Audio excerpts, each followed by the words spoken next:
অসমৰ প্ৰথম শ্বহীদ সাংবাদিক কমলা শইকীয়াৰ আজি ৩৫ সংখ্যক মৃত্যু তিথি।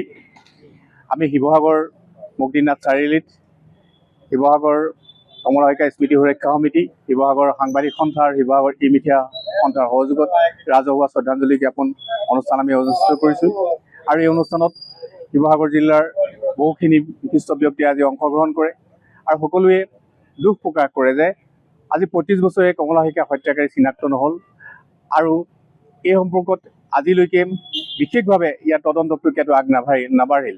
গতিকেলৈ সকলোৱে এই ক্ষেত্ৰত গৰিহণা প্ৰদান কৰে আৰু অনাগত সময়ত কমলা শইকীয়াৰ হত্যাকাৰী চিনাক্ত হওক আৰু ইয়াৰে কামনা কৰিছে আৰু আশা কৰিছে যে ভৱিষ্যতলৈ এনেদৰে নিৰ্ভীক সাংবাদিকৰ অকাল মৃত্যু নহয়, কোনো আততায়ী হাতত মৃত্যুবৰণ নকৰে। যিকোনো খবৰৰ বাবে যোগাযোগ কৰক 9181 307 221 আমাৰ এই নম্বৰত।